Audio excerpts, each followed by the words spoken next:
નમસ્કાર ખેડૂત મિત્રો, આજના આ વિડીયોમાં કપાસના ભાવ હવે આગામી દિવસોમાં કેવા રહેશે તે તમામ માહિતી વિશે આ વિડીયોમાં વાત કરીશું। વિડીયોમાં આગળ વધતા પહેલાં જો તમે અમારી ચેનલમાં નવા છો તો નીચે લાલ કલરનું સબસ્ક્રાઇબ બટન આપેલું છે તેને દબાવીને બાજુમાં રહેલા ઘંટી બટનને પણ દબાવી દેજો, જેથી અમારા આવનારા તમામ વિડીયોની માહિતી તમારા સુધી મળતી રહે।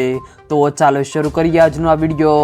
હોળી ધૂળેટી બાદ માર્કેટ યાર્ડ ધમધમતું જોવા મળી રહ્યું છે। કપાસના ભાવમાં ગત વર્ષ કરતાં 150 રૂપિયાથી 200 રૂપિયાનો ઘટાડો જોવા મળી રહ્યો છે, જેના કારણે ખેડૂતોમાં નારાજગી જોવા મળી રહી છે।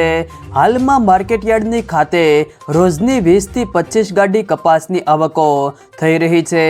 ગત વર્ષે ખેડૂતોને કપાસના ભાવ 1800થી 1950 રૂપિયા સુધી મળી રહ્યા હતા, જ્યારે ચાલુ વર્ષે ખેડૂતોને સારા કપાસના ભાવ 1350થી લઈને 1500 રૂપિયા સુધી ભાવ મળી રહ્યો છે, જેમાં ખેડૂતોને ખાતર, બિયારણ તેમજ મજૂરી પણ નીકળે તેમ નથી। કપાસનો ભાવ 1900થી 2000 રૂપિયા થાય તો ખેડૂતોને પોસાય તેમ છે। ઘણા માર્કેટિંગ યાર્ડમાં કપાસની હરાજી શરૂ કરવામાં આવી છે, પરંતુ ભાવ તળિયે ગયા હોવાથી ખેડૂતો જણાવી રહ્યા છે કે વરસાદ અને વાવાઝોડાને કારણે ખેતીના પાકોને ભારે નુકસાન ગયું છે।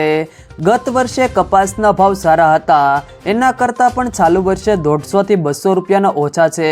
હાલ ખેડૂતોને 1500થી 2000 રૂપિયાનો વધુથી ભાવ મળે તો ખેડૂતોને પોસાય તેમ છે। જો મિત્રો વિડીયો પસંદ આવે તો વિડીયોને લાઈક કરો, તમારા મિત્રો સાથે શેર કરો, અને જો તમે અમારી ચેનલમાં નવા હો તો ચેનલને સબસ્ક્રાઈબ જરૂર કરજો, જેથી અમારા આવનારા તમામ વિડીયોની માહિતી તમારા સુધી મળતી રહે।